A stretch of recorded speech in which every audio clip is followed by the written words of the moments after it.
Absolutely, yeah. Just going through this organization, I'm so grateful. I'm so grateful to be given this award, and I give the Orioles player development a lot of credit too for believing me and sticking by my side and putting me in situations that I know that as my career is going to progress that I needed to. And yeah, moving up a couple levels this year, it's definitely been an adjustment, but I'm grateful for how it's all worked out, and this is just the beginning, and I'm looking forward to 2026 season.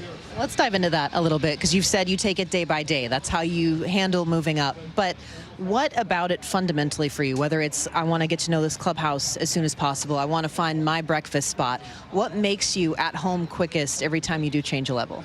I say just trying not to do too much, you know, mentally, physically, spiritually, all this stuff, kind of just taking it day by day and not trying to do too much. I notice certain times when I am off my game and sometimes when I'm pressing too much and trying to do too much in a certain situation. So for me, the biggest thing is just take it one day at a time, try and slow the game down, and ultimately I know it's going to work out how it's supposed to. It's going to be your first year at the complex, a step away from Dad as the coach, but I just need to dive into this because you were a track runner and your biggest focus that you want to really work on is base running. And I think when people hear that, they go, okay, well, he's already fast. But it is that base running IQ. So how do you build that?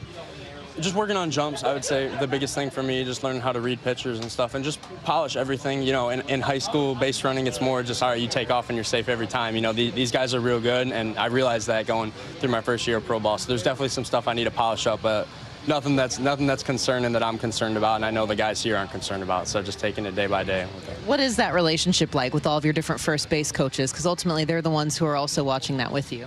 They're real heavy on me being aggressive, which I do like. They're just because I'm getting thrown out a little bit more than I want to, they're not going to say, hey, you need to ease off. They're like, hit the ground running, you know. They've kept that same mentality with me all year. So it's just different plug and play things of what I've been working with, you know, with my leads and stuff. And I know it's all going to come together at some point. All right, and lastly, we got to circle back. How does Dad feel about all of this? You're kind of flying the nest. You're getting some different instruction, and I'm sure you're grateful too for everything he's done to build you to this point. Absolutely. You know, I've never really had a hitting coach or a lifting coach or any of that growing up. So it's kind of just been me and him just going at it. So it's kind of cool. It's cool to get access to this different type of training, you know, with the Orioles and stuff. But he'll always be my day one, and he knows that too. So.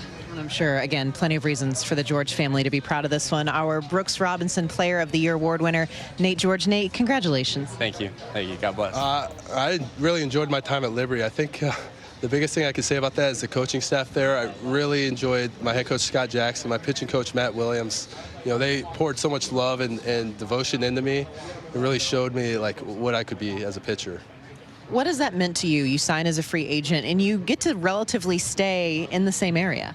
It's nice. I think, you know, all the affiliates are in that Mid-Atlantic area, and my parents able to travel to all the games. You know, being able to see them throughout the season is something a lot of guys can't say, so it's nice to still kind of be at home. They have seen a lot of different stadiums because you've moved up a lot. Now, everybody says that stereotypically the hardest jump is to Double-A, but you posted a 1.55 ERA. So where was it for you that you found the biggest challenge this year? I think statistically you would want to say Triple-A. I think I'd have to agree with that. You know, kind of getting nothing too crazy was different, but you know, those hitters are just that much more disciplined. That their approach is that much better. The baseball is a little different as well. So you know, combine all that. It's a little challenge, but there's nothing too great. Who was that one batter that you were really having to work at seeing this year? I don't know. I think Kemp Alderman got the best of me, though. It's hard to answer that question, but it is the guy that sticks out to me. When you look ahead for this offseason and your personal goals, what are some of those that you want to try to tackle? I think sticking with the plan I have been these past 2 years since I've gotten into pro ball, but obviously trying to be the best starting pitcher I can be, and that comes with executing every single pitch of the ball game. You know, trying to be as efficient as I can and go deep into the ball games as I can. So. When you talk about that plan, is that going to academies like Driveline, or are you working out at home? What does that look like?